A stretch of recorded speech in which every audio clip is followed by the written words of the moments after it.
વિદ્યાર્થી મિત્રો, હવે આગળ આપણે પ્રક્રિયા વેગ પર તાપમાનની અસર એ વાત કરીએ છીએ. હવે રાસાયણિક પ્રક્રિયાઓ તાપમાનના વધારા સાથે પ્રવેગિત થાય છે. રાસાયણિક પ્રક્રિયાઓ તાપમાનના વધારા સાથે પ્રવેગિત થાય છે. એટલે ઇન જનરલી એવું જોવામાં આવ્યું કે સામાન્ય રીતે રાસાયણિક પ્રક્રિયાઓ બરાબર છે માટે 10°C જેટલો તાપમાનનો વધારો કરવાથી બરાબર છે વેગ અચળાંક જે છે એ લગભગ બમણો થાય છે. સામાન્ય રીતે રાસાયણિક પ્રક્રિયા માટે 10°C જેટલો તાપમાનનો વધારો કરવાથી વેગ અચળાંક લગભગ બમણો થાય છે. બરાબર છે. તો એના માટે એક આ સૂત્ર છે. બરાબર છે. વેગ બમણો થાય છે એટલે v2 બરાબર બરાબર એટલે આ નવો વેગ બરાબર 2∆T/10 v1. બરાબર. આ સૂત્ર આપણે યાદ રાખો. આના પરથી પણ MCQ દાખલા સ્વરૂપે આપણને પૂછાય છે. હવે અહીં કેલ્વિન અને સેન્ટીગ્રેડની વાત આવે તો તાપમાનનો ફેરફાર હોય ત્યારે કેલ્વિન અને સેન્ટીગ્રેડ એ સરખા થાય છે. બરાબર. એટલે અહીંયા 10°C કે 10 કેલ્વિન તે બરાબર છે તાપમાનના ફેરફાર બરાબર છે અહીંયા કેલ્વિન અને સેન્ટીગ્રેડમાં સરખો થાય છે. આ ખાસ આપણે ધ્યાનમાં રાખવાનું. હવે મિત્રો અહીંયા તાપમાનનો વધારો કરવાથી બરાબર છે વેગ જે છે બરાબર છે એ વધે છે તો વેગ અચળાંક લગભગ બમણો થાય છે. પણ એ કેવી રીતે? તો પહેલું તો મિત્રો રાસાયણિક પ્રક્રિયા થવા માટે બરાબર છે 3 જરૂરી શરતો હોય છે મેઇન. એક તો પ્રક્રિયકના અણુ વચ્ચે સંઘાત થવો જોઈએ. બરાબર. હવે સંઘાત અનુભવતા બધા જ પ્રક્રિયકો બરાબર છે રાસાયણિક પ્રક્રિયામાં પરિણમતા નથી. અણુઓ વચ્ચે તો ઘણા બધા અણુઓ વચ્ચે અથડામણ થતી હોય છે, ઘણી બધી અથડામણ થતી હોય છે. પણ જે અણુઓ પૂરતી ગતિ ઊર્જા ધરાવતા હશે એવા અણુઓ વચ્ચેનો સંઘાત જ બરાબર છે એ ગણાશે, પ્રક્રિયામાં ભાગ લેશે. બરાબર છે. અને પૂરતી ગતિ ઊર્જા ધરાવતા અણુઓ વચ્ચેનો સંઘાત એ પ્રક્રિયામાં પરિણમશે એવું કહી ના શકાય. અણુઓ પાસે પૂરતી ગતિ ઊર્જા હોય પણ ઓરિએન્ટેશન ના હોય, એટલે કે યોગ્ય દિક વિન્યાસે સંઘાત ન થતો હોય તો પણ પ્રક્રિયા થતી નથી. બરાબર છે. એટલે અહીં પૂરતી ગતિ ઊર્જા ધરાવતા અણુઓ વચ્ચેનો સંઘાત યોગ્ય દિશાએ થવો જોઈએ. બરાબર છે ને યોગ્ય ઓરિએન્ટેશન હોય એટલે કે યોગ્ય દિક વિન્યાસ હોય તો જ બરાબર છે એમની વચ્ચેનો સંઘાત બરાબર છે એ નિપજમાં પરિણમે છે. બરાબર. હવે એ જ વસ્તુ મારે તમને સમજાવી છે તો એને હું તમને એક ઉદાહરણથી સમજાવું છું. બરાબર. પછી આપણે આહારનિશનું જે સમીકરણ જે છે બરાબર છે એ તારવીશું. બરાબર. તો અહીંયા તમે જોશો તો અહીંયા H2 + I2 gives 2Hi. તો અહીંયા હાઇડ્રોજનના અને I2ના બે અણુ બરાબર છે અણુઓ વચ્ચે અહીંયા H2નો એક અણુ અને I2ના અણુ વચ્ચે અથડામણ થાય છે અને 2Hi બને છે. હવે અહીંયા જો અથડામણ થાય છે બરાબર એટલે અહીંયા જોશો તમે તો આ હાઇડ્રોજનનો અણુ છે H બોન્ડ H અને આ I2નો અણુ છે અને H બોન્ડ H એ આ રીતે ગોઠવાયેલા છે. પહેલું તેમની વચ્ચે સંઘાત થશે અને સંઘાત અનુભવતા અણુ પાસે ઓછામાં ઓછા અમુક જરૂરી ગતિ ઊર્જા હશે. એટલું જ નહીં પરંતુ એમની વચ્ચેનો સંઘાત યોગ્ય દિશાએ થશે. એટલે ગાડી જુઓ H છે આ H2 જે છે બરાબર H બોન્ડ એમાં આ H એ આ I2 જે છે ને I સાથે આ રીતે અથડાશે બરાબર છે ને આ ઓરિએન્ટેશનમાં અને આ પણ ઓરિએન્ટેશનમાં એટલે કે યોગ્ય દિશા વિન્યાસે અથડાશે. બરાબર છે ને. એટલે એ વખતે અહીંયા શું થશે તો અહીંયા એક આ સક્રિયકૃત સંકેતનું નિર્માણ થશે. બરાબર. એટલે અહીંયા આ જે H2 અણુ તો એના જે જૂના બંધ છે ધીમે ધીમે તૂટતા જશે. I2ના જૂના બંધ તૂટતા જશે અને આ H અને I વચ્ચે નવા જે બંધ છે બનતા જશે.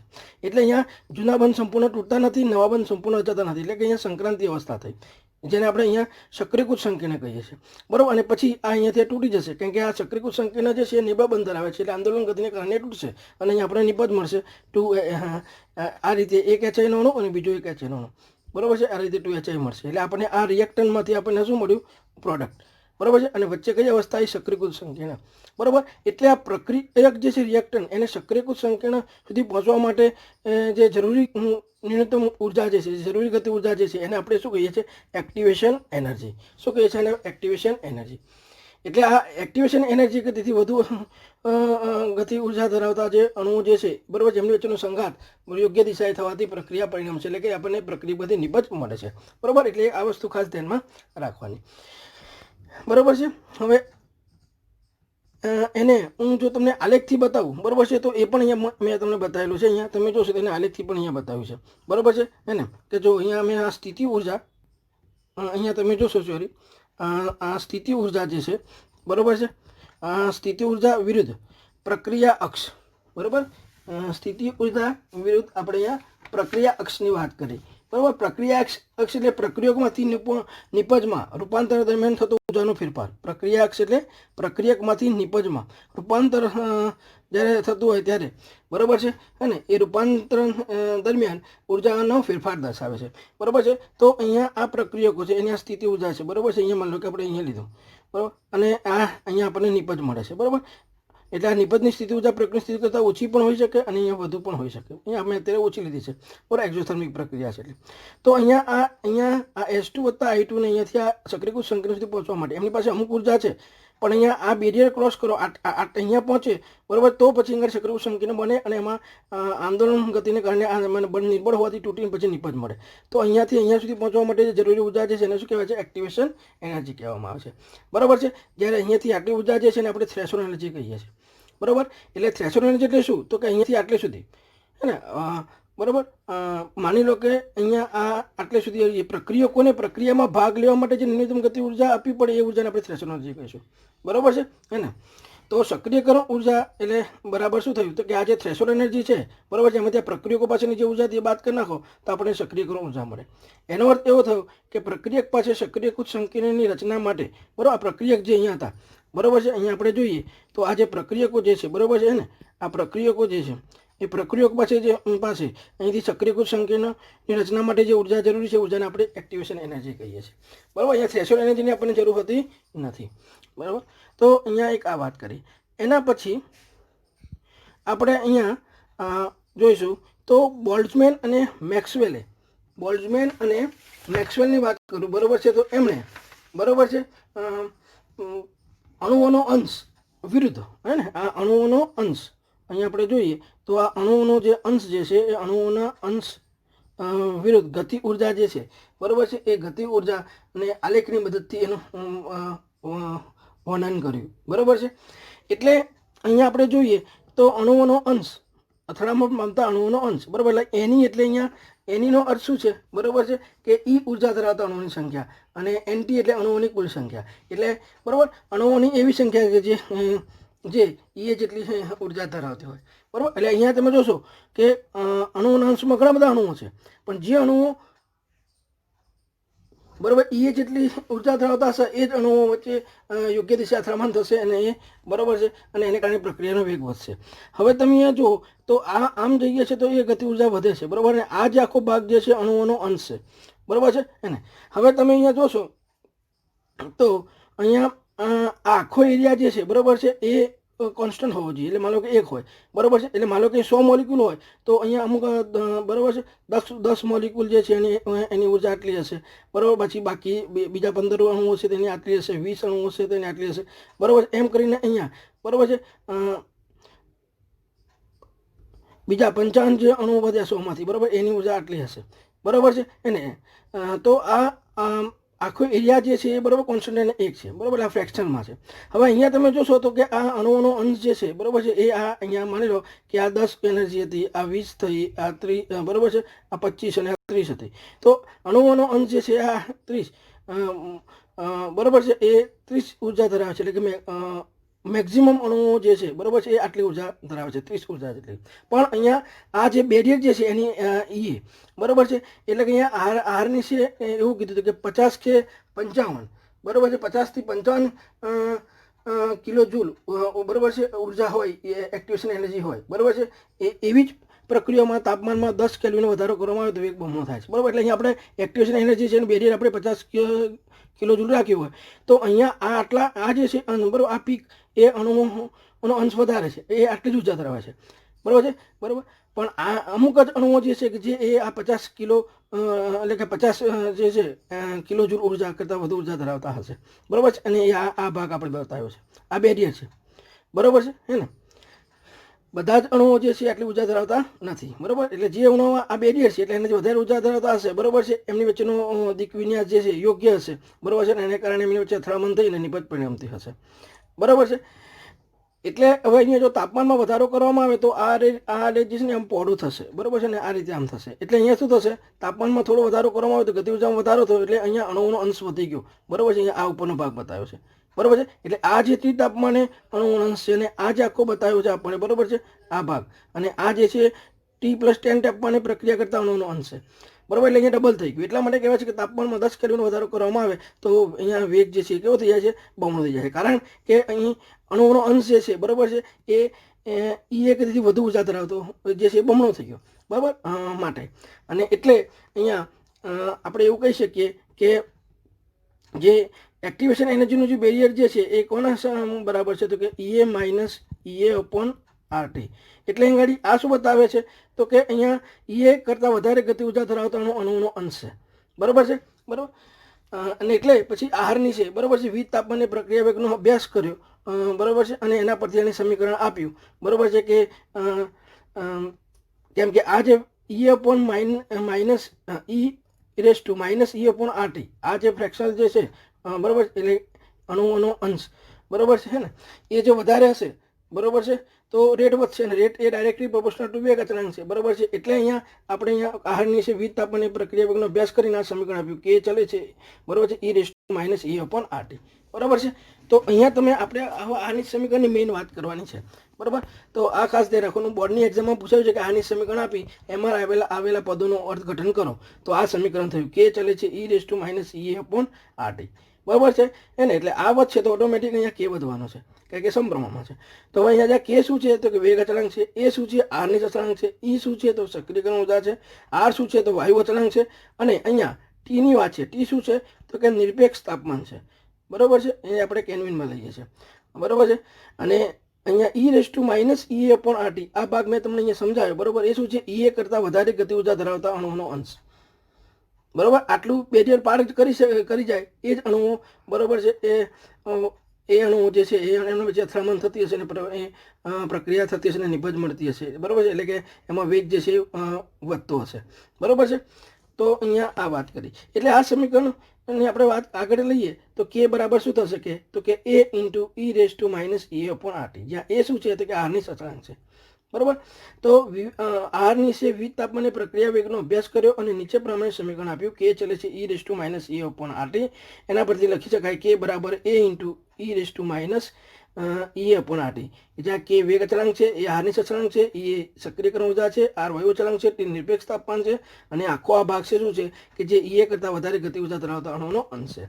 તો આ સમીકરણ પરથી કહી શકાય કે તાપમાન વધતા રેટ અને કે એ ઘાતાંકીય રીતે વધે છે, એક્સપોનેન્શિયલ ફોર્મમાં જે છે એ ઇન્ક્રીઝ થાય છે, બરાબર છે. હવે આ જે સમીકરણ જે છે એક મને નંબર આપ્યો છે કે બરાબર E અપોન RT, બરાબર છે. એને આપણે સામાન્ય ઘાતાંકમાં દર્શાવીએ સમીકરણ આ એકને, તો શું લખાય, ln k બરાબર ln A minus E upon RT, બરાબર છે. આ બરાબર હવે ધ્યાનમાં રાખજો, બરાબર. તો હવે આને મેં થોડુંક ગોઠવી નાખ્યું, તો કે ln k બરાબર minus E upon RT plus ln A, બરાબર છે. તો જો બરાબર, તો તમે આ જે સમીકરણ છે ને આપણે સુરેખા સમીકરણ જે છે y બરાબર mx પ્લસ c સાથે સરખાવીએ, બરાબર. તો અહીંયા y અક્ષ પર શું લઈએ આપણે ln k, અને x અક્ષ પર શું લઈશું 1 અપોન t, બરાબર છે. તો અહીંયા આપણને એ જે છે આલેખ આ રીતે સીધી રેખા મળશે, હે ને, કારણ કે અહીંયા સ્લોપ જે છે માઇનસમાં મળે છે, માટે આ રીતે મળશે, બરાબર છે. અને અહીંયા આ જે મળશે આંતરછેદ મળશે, એને આપણે શું કહીશું, ln A કહીશું, અને ઢાળ બરાબર શું મળશે, તો minus E upon RT, m બરાબર ઢાળ, બરાબર છે. તો ઢાળ બરાબર અહીંયા શું થઈ ગયું, માઇનસ E અપોન RT. એટલે અહીંયા ધ્યાન રાખવાનું કે તમને લોગ આલેખ શેના વિશે પૂછ્યો છે, ln k વિરુદ્ધ 1 અપોન t નો છે, તો અહીંયા ઢાળ બરાબર માઇનસ E અપોન RT મળે, અને આંતરછેદ ln A મળે, બરાબર છે. પણ એને આપણે 10 ના પાયાના ઘાતાંકમાં આપણે ફેરવીએ, બરાબર છે. તો અહીંયા આપણે એ થોડુંક બદલાશે, બરાબર છે. તો એની આપણે અહીંયા વાત કરીએ છીએ. તો તમે અહીંયા જોશો તો સમીકરણ 2 જે હતું, બરાબર છે, એમાં આપણે ln ની જગ્યાએ, બરાબર છે, અહીંયા ln જે છે, બરાબર છે, ln ની જગ્યાએ આપણે શું લખ્યું, 2.3 થી log 10, બરાબર છે. એને એ પ્રમાણે ફેરવી અને તરત જ એને પછી 2.3 વડે ભાગી નાખ્યું, તો અહીંયા મને આવું સમીકરણ મળ્યું, log 10 બેઝ k બરાબર minus E upon 2.3 RT plus log 10 base A. હવે અહીંયા તમે 10 ના લખો તો પણ ચાલે, બરાબર. એટલે ln k બરાબર ln A minus E upon RT હતું, બરાબર છે. એમાંથી ln માંથી આપણે શેમાં જગ્યા log 10 ના પાયાના લઘુગુણકમાં ગયા આપણે, બરાબર છે. એટલે ln બરાબર શું લખી શકાય, બરાબર છે, તો 2.3 log 10, બરાબર છે. એટલે અહીં આપણે એમાં ગયા અને પછી આખા સમીકરણને 2.3 વડે ભાગી નાખ્યું, તો આપણને આ સમીકરણ મળ્યું, log k બરાબર અથવા log 10 બેઝ k બરાબર minus E upon 2.3 RT plus log 10 base A. હવે 10 ના લખો તો પણ ચાલે. હવે બરાબર, તો હવે આ પણ કોના મળતું આવે છે સુરેખ સમીકરણ, તો કે y બરાબર આ જો mx પ્લસ t ને મળતું આવે છે, બરાબર. એટલે અહીંયા તમે વાય એક્સ પર log 10 બેઝ કે અને એક્સ એક્સ પર 1/t લઈ અને આ લેખ દોશો તો આ રીતનું આપણને સીધી રેખા મળશે. બરાબર. ઢાળ બરાબર શું મળ્યું? -e/2.03 r. બરાબર. અહીં આવી રહ્યો આખો ભાગ. બરાબર છે. અને અહીંયા આ સી એટલે કે આંતરછેદ છે log 10 બેઝ a અથવા log a. હવે મિત્રો ક્યારેક તમને એવો દાખલો પણ પૂછવામાં આવે કે અહીંયા ઢાળ આપી દેવામાં આવે અને log k વિરુદ્ધ 1/t નો આ લેખમાં ઢાળની વેલ્યુ આટલી છે તો બરોબર છે. તો એ શોધો તો એ શોધી શકાય આપણે કે આર બરાબર આપણને ખબર છે. બરોબર છે. આપણે વાયુ અચળાંક લઈએ છીએ 8.314 જૂલ. બરોબર. ઢાળ તમને આપી દીધો હોય 2.3 એ અચળ વેલ્યુ છે તો તમને એ મળી જાય. તો આ સૂત્ર આપણે ખાસ ધ્યાનમાં રાખવાનું છે ને આના MCQ પૂછાય છે. બરોબર. ધ્યાન રાખવાનું. ln k વિરુદ્ધ 1/t છે તો ઢાળ બરાબર -e/r અને આંતરછેદ ln a. log k વિરુદ્ધ 1/t નો આલેખ છે તો ઢાળ બરાબર -e/2.03 r. બરોબર છે. અને અહીંયા આપણે આંતરછેદ બરાબર log a અથવા log 10 બેઝ a. બરોબર છે. હવે આ જે સમીકરણ 3 જે છે એને આપણે T1 અને T2 તાપમાને લગતા વેગ અચળાંક આપણને K1 અને K2 થશે. બરોબર છે. તો આપણને એક નવું સમીકરણ 4 મળશે. બરોબર. T1 તાપમાને લખીએ તો શું લખાય? log K1 -e/2.03 r T1 plus log a. અને T2 તાપમાને લખીએ તો આવું લખાય log K2 બરાબર -e/2.03 r T2 plus log a. બરાબર. એટલે T1 તાપમાને K1 અને T2 તાપમાને K2 લઈ અને આ સમીકરણ આપણે આ રીતે લખી શકાય. 3ને આપણે 4 અને 5માં ફેરવ્યા. હવે 5માંથી 4ને બાદ કરી. બરોબર છે. અને સાદુરૂપ આપશો તો આપણે આ સમીકરણ બહુ ઇમ્પોર્ટન્ટ છે દાખલા માટે એ મળી જશે કે T1 અને T2 તાપમાને વેગ અચળાંક K1 અને K2 હોય તો એ શોધો. બરોબર છે. એ આપી દીધો હોય તો એના પરથી આપણને નવો K શોધી શકાય. બરોબર. તો log K2/K1 બરાબર આ સૂત્ર યાદ રાખવાનું છે. log K2/K1 બરાબર e/2.03 r કૌંસમાં 1/T1 - 1/T2. આ સમીકરણ 6 છે બરોબર આપણે યાદ રાખવાનું છે અને એના પરથી આપણે દાખલા ગણવાના છીએ. બરોબર. તો અહીંયા આપણે પહેલું સમીકરણ કઈ રાખવાનું કે k ચલે છે e−e/rt. ધેટ મીન્સ k બરાબર a ઇન્ટુ e−e/rt. એટલે આ k વાયુ અચળાંક છે, એ r ની સચળાંક છે, એ સક્રિયકરણ ઉર્જા છે, r વાયુ k વેગ અચળાંક છે, સોરી એ r ની સચળાંક છે, એ સક્રિયકરણ ઉર્જા છે, t નિરપેક્ષ તાપમાન છે. બરોબર છે ને. તો એ આપણે યાદ રાખવાનું છે. એના પરથી આપણે પછી બીજું એને સામાન્ય 10ના પાયાના ઘાતાંકમાં ફેરવ્યું તો કે log k બરાબર log a -e/2.03 rt. આ એક ઇક્વેશન આપણે યાદ રાખવાનું છે. અને પછી T1 ને T2 અને K1 ને T1 અને T2 તાપમાને વેગ એક અચળાંક K1 અને K2 હોય તો એના પરથી આપણે સમીકરણમાં તારવ્યું log K2/K1 બરાબર e/2.03 r કૌંસમાં 1/T1 - 1/T2. અને પેલું કીધું કે સામાન્ય રીતે રાસાયણિક પ્રક્રિયામાં તાપમાનમાં 10 કેલ્વિન વધારો કરવામાં આવે તો કે એનો વેગ બમણો થઈ જાય છે. તો એના માટેનું પણ સમીકરણ આપ્યું. બરોબર છે કે V2 બરાબર 2⁻T/10 V1. બરોબર છે. આપણે આ સમીકરણ આપ્યું. હવે મિત્રો કેટલાક એને અનુરૂપ જે છે આપણે દાખલા બધા ગણવાના છે. તો અહીંયા જો આમ દાખલો એક છે MCQ લેવલે પણ આપણે પૂછી શકાય કે એક પ્રક્રિયાનું તાપમાન વધારતા તેનો વેગ શરૂઆતના વેગ કરતાં 32 ગણો. કેટલો? 32 ગણો થાય છે. તો તાપમાનનો ફેરફાર એટલે કે ડેલ્ટા ટી આપણને માગ્યું છે કેલ્વિન અથવા તો સેન્ટીગ્રેડમાં ગણો. હવે મેં કીધું કે તાપમાનનો ફેરફાર બરોબર છે કેલ્વિન અને સેન્ટીગ્રેડમાં સરખો થાય. બરાબર. એટલે ધ્યાન રાખવાનું. હવે અહીંયા વેગ જે છે 32 ગણો થાય તાપમાનમાં વધારતા. એટલે આપણે સૂત્ર ખબર છે કે ભાઈ 10 તાપમાનમાં 10 કેલ્વિનનો અથવા 10 સેન્ટીગ્રેડ વધારો કરીએ બરોબર છે તો વેગ બમણો થાય છે. એટલે આ સૂત્ર આપ્યું હતું કે V2 એટલે કે વેગ બરાબર 2⁻T/10 V1. બરાબર. અથવા તમે આમ સિમ્પલ પણ લખી શકો કે રેટ R2 બરાબર 2⁻T/10. હવે ડેલ્ટા ટી એટલે શું? T2 - T1. બરાબર. એ પણ તમે અહીંયા લખી શકો. બરાબર. હવે તમે અહીંયા જોજો આપણે અહીંયા શું કહે છે તાપમાન વધારતા વેગ જે છે શરૂઆતનો વેગ એટલે V1 એ શરૂઆતનો વેગ છે. શરૂઆતના વેગ કરતાં અહીંયા V2 કેટલો થયો? 32 થયો. બરાબર. એટલે અહીં ગાડી આ 32 લખ્યો આપણે. 32 બરાબર 2⁻T/10. બરાબર છે. એટલે બીજી રીતે લખો તો 32 V1 બરાબર 2⁻T V1. V1 બાજુ કોમન છે એટલે કાઢી નાખે એટલે મેં લખ્યા નતા અહીં. એટલે 32 બરાબર 2⁻T/10. બરાબર છે. હવે 32 એટલે શું? તો આપણને ખબર છે કે 2⁵. બરાબર છે ને. તો આ 2⁵ બરાબર 2⁻T/10. કેમ આવું કર્યું? તો અહીંયા આપણે આધારમાં 2 લાવવા હતા એટલે અહીં 32 માટે આપણે આધારમાં 2 લાવવા હોય તો 2⁵ કરી. બરાબર. હવે આધાર સરખા છે તો ઘાતાંકને સરખાવી શકાય. તો 5 બરાબર શું લખ્યું? ∆T/10. ધેટ મીન્સ ∆T બરાબર શું લખાય? તો અહીંયા ભૂલ થઈ ગઈ છે એટલે 50 કેલ્વિન અથવા તો 50° સેન્ટીગ્રેડ. શું લખાય 50 કેલ્વિન અથવા 50 અંશ સેન્ટીગ્રેડ, બરાબર. તો આ રીતે તમે આવો દાખલો ગણી શકો.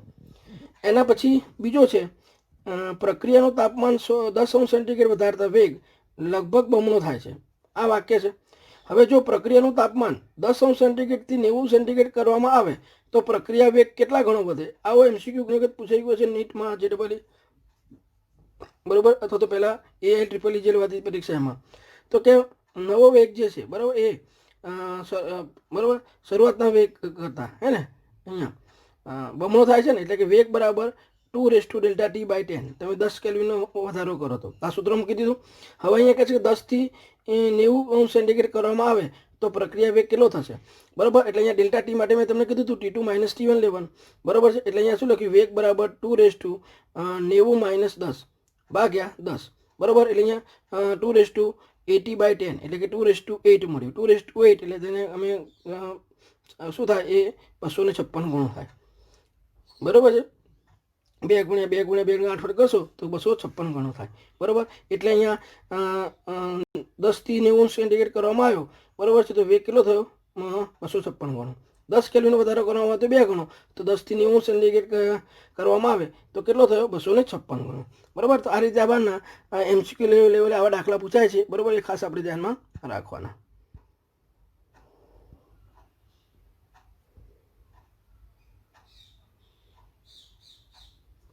હવે અહીંયા એક આવો દાખલો જે છે જે આપણે બોર્ડ લેવલે પણ પૂછી શકાય, બરાબર. તો અહીંયા કહે છે કે ભાઈ એક પ્રક્રિયાનો વેગ તાપમાન 293 થી 200 અહીંયા 93 છે, હા, 293 થી 213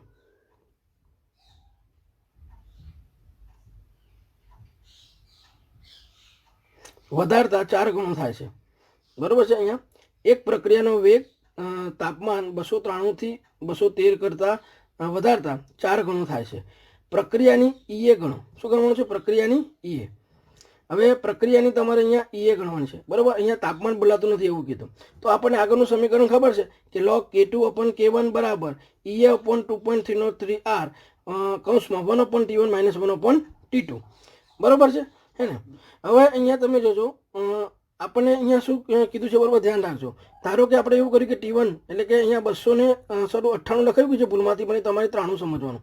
તો 293 કેલ્વિન તાપમાને વેગ અચળાંક K1 છે. તો અહીંયા તાપમાન 200 ને અહીંયા આપણને 13, અહીંયા મારા દાખલામાં રકમમાં ભૂલ થઈ ગયેલી છે, બરાબર છે. એટલે તમે ધ્યાન રાખજો, બરાબર. તો અહીંયા આપણે રકમ સુધારી દઈએ છીએ, બરાબર છે. એટલે અહીંયા આપણે 298 કરી દઈએ છીએ અને અહીંયા 218 કરી દઈએ છીએ, બરાબર છે. એટલે ફરી જોઈ લેજો. એક પ્રક્રિયાનો વેગ તાપમાન 298 થી 218 કરતાં, બરાબર છે, વધારતા 4 ગણો થાય છે. તો પ્રક્રિયાની EA ગણો, બરાબર. તાપમાન બદલાતું નથી. તો ધારો કે T1 એટલે અહીંયા આપણે હવે જોઈએ મૂળ આપણે જે રકમ જે છે, બરાબર છે, હે ને. તો એની વાત કરીએ તો અહીંયા 298 છે, બરાબર. અહીંયા આ શું છે? 298 છે. એટલે અહીંયા આપણે જે છે ને એ ધ્યાન ખાલી રાખવાનું છે કે અહીંયા 298 લેવાના છે, બસ. તો 298 કેલ્વિન તાપમાન એટલે કે T1 તાપમાને વેગ K1 છે અને T2 એટલે કે 218 કેલ્વિન તાપમાને વેગ 4 ગણો થઈ જાય છે. એટલે જે K1 હતો એનો 4 ગણો, એટલે K2 બરાબર શું થઈ ગયું? તો 4K1 થઈ ગયો, બરાબર. આ બરાબર ધ્યાન રાખવાનું છે, બરાબર. અહીંયા તાપમાનમાં થોડી ભૂલ થઈ ગઈ છે. એટલે 298 અને અહીંયા 313ની જગ્યાએ અહીંયા 318, બરાબર છે. આ ધ્યાનમાં રાખજો થોડું.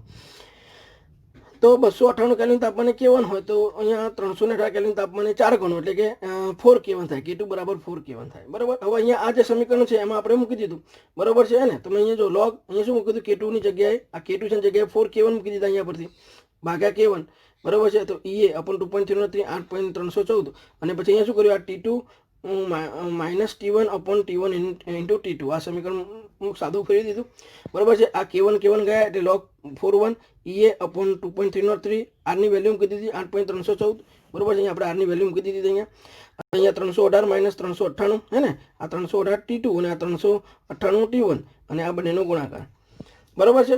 હવે અહીંયા આપણે શું કર્યું? આ log 4 આપણને ખબર છે, બરાબર છે. અને ના ખ્યાલ હોય તો આપણે બેને અહીંયા શું કીધું હતું? બેનું યાદ રાખ્યું હતું તો 4 = 2/2, અહીંયા શું કરીશું આપણે 2:2 કરીએ એટલે 2 આગળ લીધે log 2 ખબર હોય 0.3010 બરાબર છે, અને 2 વડે ગુણાકાર તો 0.6020 અથવા 6021 બરાબર. પણ આપણે log તમને કીધા છે યાદ રાખવાના, અને logનો વિડીયો મૂક્યો છે એ જોઈ લેવાનો. તો log 4 બરાબર 0.6021 મળ્યું બરાબર. એ બરાબર અહીંયા 2.303 ઇન્ટુ 8.314 બરાબર છે. અને અહીંયા જુઓ આ બેનો તફાવત લીધો તો 20 મળ્યો, અને નીચે આ બેનો ગુણાકાર, આ બધું આપણે અહીંયા લીધું. હવે અહીંયા શું કર્યું, એને કરતા બનાવી દીધા મિત્રો, અને આ બધું અહીંયા લઈ આવ્યો અને એને ભાગ્યા 20 કરી દીધા બરાબર છે. તો એ બરાબર અહીંયા શું કર્યું તો કે આ જે 0.6020 હતા એને આ બધું 2.303 8.314 298 અને 318 બરાબર છે, એને વડે ગુણી નાખ્યા અને 20 વડે ભાગી નાખ્યા. તો અહીંયા આ જે જવાબ જે મળ્યો એ બરાબર એ કેટલો મળ્યો, અહીંયા મને જવાબ તે છતાંય ટેલી કરજો કારણ કે રકમમાં થોડીક ભૂલ હતી એટલે બરાબર છે. પણ અહીંયા તમે આ મારે એક સિસ્ટમ તમને શીખવાડી દીધી પદ્ધતિ. તો એ બરાબર શું છે 52,863.33 મળ્યો જૂલ. અને જો કિલો જૂલમાં કીધું તો તેને 1000 વડે ભાગી નાખવાના તો 52.863 કિલો જૂલ મોલ મળ્યો બરાબર. તો આ રીતે તમને આ સિમ્પલ દાખલો 2 માર્કનો દાખલો આપણને પૂછી શકાય બરાબર છે ને બરાબર. એટલે અહીંયા 4 વેગ જે 4 ગણો કે 3 ગણો કીધો હોય તો T1 એ તમે વેગ K1 લીધો હોય બરાબર, વેલ્યુબલ ના આપી હોય તો T2 તાપમાને 3 ગણો કીધો હોય તો K2 કિલો લેવાનો 3 K1 લઈ લેવાનો બરાબર. એટલે એવું પછી શું થશે કે એના K2 બાય K1 કરશો તો K1 ઉડી જશે, એટલે આપણને log 3 log 4 જેટલા ગણો કીધો એટલું મળી જાય બરાબર. એ સિમ્પલ થઈ જાય ગણતરી બરાબર. એટલે આ ખાસ ધ્યાનમાં રાખવાનું છે.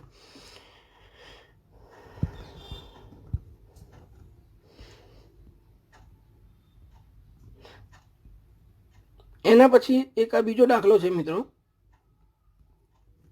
કે ઇથાઇલ આયોડાઇડનું વિઘટન થવાથી અંગાડી આપણને શું મળે છે, ઇથિન અને HI. એ પ્રથમ ક્રમની પ્રક્રિયા છે બરાબર, ધ્યાનમાં રાખજો.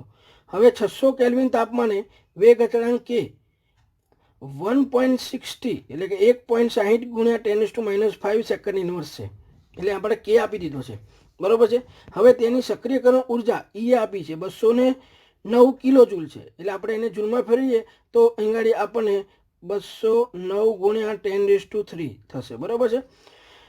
હવે 700 કેલ્વિન તાપમાને પ્રક્રિયાનો વેગ અચળાંક ગણો બરાબર. એટલે અહીંયા વેગ અચળાંક માંગ્યો છે આપણને બરાબર. તાપમાન બી આપે છે, જો 600 આ T1 ગણીએ અને 700 છે એને આપણે T2 ગણીએ, અને વેગ અચળાંક K જે છે 1.60 ગુણ્યા 10⁻⁵ બરાબર છે, એને આપણે K1 લઈએ બરાબર છે. E આપણને આપી દીધી છો બરાબર. તો આપણે log K2 upon K1 બરાબર E upon 2.303 કૌંસમાં 1/T1 - 1/T2 પરથી આપણે અહીંયા K2 જે છે બરાબર છે એ શોધી શકીએ. આ K2 આપણે અહીંયા શોધવાનું કહે છે બરાબર. તો જો આ સમીકરણ મૂકી દીધું બરાબર છે, પહેલાં એને સાદુરૂપ આપી દીધું તો log K2 upon K1 છે બરાબર. એટલે અહીંયા શું કર્યું, log K2 - K1 કરી દીધા, અને અહીંયા આ T2 - T1 upon T1 T2 કરી દીધા, અને બરાબર. એટલે આ રીતનું સાદુરૂપ આપણે આપી દીધું બરાબર. હવે આમ અહીંયા જોજો માઇનસ log K1 છે ને આપણે આમ લઈ આવ્યા, એટલે log K2 બરાબર શું થઈ ગયું તો કે log K2 બરાબર EA into T2 - T1 upon બરાબર છે 2.303 વત્તા T1 2.303 ગુણ્યા T1 ગુણ્યા T2 ગુણ્યા R બરાબર હે ને, અથવા તો 2.303 R ગુણ્યા T1 ગુણ્યા T2 બોલાય, પ્લસ અહીંયા log K1 આવી ગયા, જે આ બાજુ માઇનસમાં હતા એ આપણે અહીંયા આવી ગયા બરાબર. હવે એમાં આપણે શું કર્યું તો એમાં આપણે અહીંયા બધી કિંમત આપણે અહીંયા મૂકી દીધી બરાબર છે. તો અહીંયા આપણે એમાં એ જે છે એ કિંમત જે છે આપણે અહીંયા મૂકી દીધી છે બરાબર છે. તો તમે જોશો log K2 બરાબર હવે એ તો બરાબર છે એ કિલો જૂલમાં હતો એટલે એને જૂલમાં ફેરવી દીધું, એટલે અહીંયા આપણે જોઈ લીધું બરાબર છે. તો કે 209 અને કિલોમાં ફેરવ્યા એટલે બીજા 3 મિનિટ મૂકી દીધા બરાબર, ગુણ્યા અહીંયા T2 700 હતા અને T1 600 હતા, તે 700 - 600 અને નીચે 2.303 R ની વેલ્યુ મૂકી દીધી 8.314, T1 700 અને T2 700 અને T1 600 બરાબર. અને વત્તા log K1 ની કિંમત કેટલી હતી 1.6 ગુણ્યા 10⁻⁵ બરાબર. એટલે અહીંયા 1.6 બરાબર છે અને ઇન્ટુ 10 જે છે બરાબર -5 જે છે એ અહીંયા મૂકી દીધો આપણે બરાબર. હવે અહીંયા તમે જોશો તો આ જે છે 700 ઓછા 600 એટલે 100 આવે બરાબર. અને અહીંયા આ જે 3 0 હતા એટલે અહીંયા 10:5 કરી દીધા મેં બધાને બરાબર. અને અહીંયા આ બધાનો ગુણાકાર કરી દીધો, તે કેટલો મળે, મને આટલો મળ્યો બરાબર છે 80,41799.64 બરાબર. વત્તા log બરાબર અહીંયા ગુણાકારમાં છે એટલે વત્તા log 1.6 વત્તા log 10⁵ બરાબર છે, એટલે 1.6 બરાબર છે વત્તા log 10⁵. હવે એનું આપણે ઘડી સાદુરૂપ આપ્યું બરાબર છે. તો આ બધાનો જે જવાબ લાવ્યો ને એ જવાબ મને શું મળ્યો 2.598 બરાબર, વત્તા અહીંયા શું હતું, આ log 1.60 એનો log, બરાબર છે, અને અહીંયા log 10 શું હતું, 10 - 5 હતું, બરાબર છે, એટલે -5 આગળ લઈ આવ્યો, એટલે -5 log 10, બરાબર છે. હવે અહીંયા જુઓ, આ 2.598 વત્તા અહીંયા log 1.6, બરાબર છે, એનો આપણે log જોઈ લીધો તો 0.2041 મળ્યો આપણને, બરાબર છે. અને અહીંયા -5 log 10 બરાબર 1, એટલે અહીંયા -5 મૂકી દીધા, બરાબર. હવે આ 5માંથી આ 0.2021 બાદ કર્યા, બરાબર છે, હે, અને એટલે કે આ બંનેનો સરવાળો કર્યો અને 5માંથી બાદ કરી નાખ્યું, બરાબર છે. તો અહીંયા મને જવાબ મળ્યો -2.1979, બરાબર. હવે log K2 બરાબર મળ્યો, આ શું મળ્યું, log K2 બરાબર, બરાબર જોજો. તો K2 બરાબર આપણે ફેરવો તો એન્ટીલોગ શું લખાય, હે ને, આમ આપણે જે લોગને આમ લઈ ગયા એટલે એન્ટીલોગ ઓફ -2.1979, બરાબર. હવે માઇનસનો એન્ટીલોગ આપણે નથી જોતા, બરાબર. એટલે અહીંયા શું કરવાનું, મેં ક્રિયા શીખવાડેલી હતી કે એક ઉમેરવાનો અને એક બાદ કરવાનો, બરાબર. એટલે અહીંયા -2 - 1 વત્તા, બરાબર છે, અહીંયા આપણે -1979 વત્તા 1, એટલે એક જો આ માઇનસ હતા, બરાબર છે, એમાં એટલે એક બરાબર ઉમેર્યું પણ હવે બાદ થવાનો, અને અહીંયા માઇનસ બરાબર છે એડ થવાના, એટલે એકનો ઉમેરો એકનો બાદ કરવાનો કહેવાય. એટલે બિલકુલ સિમ્પલ શીખવાડું તો અહીંયા જેટલા માઇનસ હોય, બરાબર છે, એમાં એક ઉમેરીને એને 12 લખી દેવાના, એટલે અહીંયા જો 2 હતા એટલે અહીંયા 3 બાર કરી દીધા, અને આ 0.1979 છે ને એકમાંથી બાદ કરીને જે મળ્યું એ લખી દીધું, તો 0.8021. હવે આ પોઈન્ટ પહેલાં જે હોય એ 10ના પાવરમાં જાય, બરાબર. એટલે અહીંયા 10 - -3 થઈ ગયા, બરાબર, કે 12 છે એટલે, અને 0.8021નો આપણે એન્ટીલોગ જોઈ ગયો. હવે આપણને ખબર છે કે 0.8021 કોનો લોગ છે, તો નિયરેસ્ટ આપણને ખબર છે કે 6નો લોગ કેટલો છે, 7782, એટલે 6થી વધારે, બરાબર છે, એટલે સમથિંગ, એટલે અહીંયા જો 6.3 × 10 - -3 સેકન્ડ એનો જવાબ આવે, બરાબર. એટલે આ રીતે તમે મિત્રો દાખલા ગણી શકો છો, બરાબર છે, હે ને. અને હું આ જે દાખલા જે મેં ગણ્યા છે એની તમને જે બરાબર છે PDF જે છે, બરાબર, એ ડિસ્ક્રિપ્શન બોક્સમાં મૂકવા. હવે મિત્રો એવો જ એક બીજો દાખલો આપણે ગણીએ છીએ, જે કોયડો છે ટેક્સ્ટબુકનો 4.9, બરાબર છે. એક પ્રક્રિયાનો વેગ અચળાંક, બરાબર, 500 કેલ્વિન તાપમાને, એટલે આ T1 થશે, બરાબર, અને 700 કેલ્વિન તાપમાને, એટલે આ T2 થશે, બરાબર છે, અનુક્રમે, બરાબર છે.